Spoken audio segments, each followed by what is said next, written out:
اعوذ باللہ من الشیطان الرجیم بسم اللہ الرحمن الرحیم۔ سورہ شورى کی 2 آیتیں پڑھ رہا ہوں، آیت نمبر 49، آیت نمبر 50۔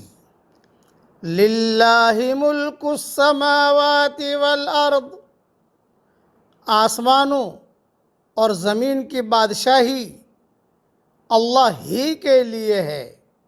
یخلق ما یشاء، وہ جو چاہتا ہے پیدا کرتا ہے۔ یہب لمن یشاء اناثا، وہ جس کو چاہتا ہے بیٹیاں عطا کرتا ہے۔ وَيَهَبُ لِمَن يَشَاءُ الذُّكُورَ، اور جس کو چاہتا ہے بیٹے عطا کرتا ہے۔ اَوْ يُزَوِّجُهُمْ ذُكْرَانًا وَإِنَاثًا، یا ان کو جمع کر دیتا ہے بیٹے بھی اور بیٹیاں بھی۔ وَيَجْعَلُ مَن يَشَاءُ عَقِيمًا، اور جس کو چاہتا ہے بے اولاد رکھتا ہے۔ اِنَّهُ عَلِيمٌ قَدِيرٌ، بے شک وہ جاننے والا قدرت والا ہے۔ کائنات میں صرف اللہ ہی کی مشیت اور اس کی تدبیر چلتی ہے۔ وہ جو چاہتا ہے ہوتا ہے، جو نہیں چاہتا نہیں ہوتا۔ کوئی دوسرا اس میں دخل اندازی کرنے کی قدرت اور اختیار نہیں رکھتا، یعنی جس کو چاہتا ہے مذکر اور مؤنث دونوں دیتا ہے۔ اس مقام پر اللہ تعالیٰ نے لوگوں کی 4 قسمیں بیان فرمائی ہیں۔ نمبر 1، وہ جن کو صرف بیٹے دیے۔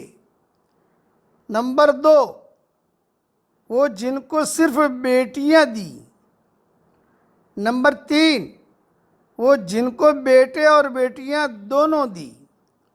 اور نمبر 4، وہ جن کو بیٹا نہ بیٹی۔ لوگوں کے درمیان یہ فرق تفاوت اللہ کی قدرت کی نشانیوں میں سے ہے۔ اس تفاوت الہی کو دنیا کی کوئی طاقت بدلنے پر قادر نہیں ہے۔ یہ تقسیم اولاد کے اعتبار سے ہے۔ باپوں کے اعتبار سے بھی انسانوں کی 4 قسمیں ہیں۔ نمبر 1، آدم علیہ السلام کو صرف مٹی سے پیدا کیا، ان کا نہ باپ ہے نہ ماں۔ نمبر 2، حضرت حوا کو آدم علیہ السلام سے یعنی مرد سے پیدا کیا، ان کی ماں نہیں ہے۔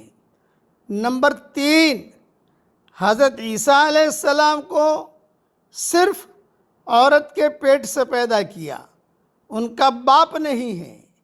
نمبر 4، اور باقی تمام انسانوں کو مرد اور عورت دونوں کے ملاپ سے پیدا کیا، ان کے باپ بھی ہیں اور مائیں بھی ہیں۔ فسبحان اللہ العلیم القدیر، فسبحان اللہ العلیم القدیر، کتنی بڑی قدرت والا ہے اللہ۔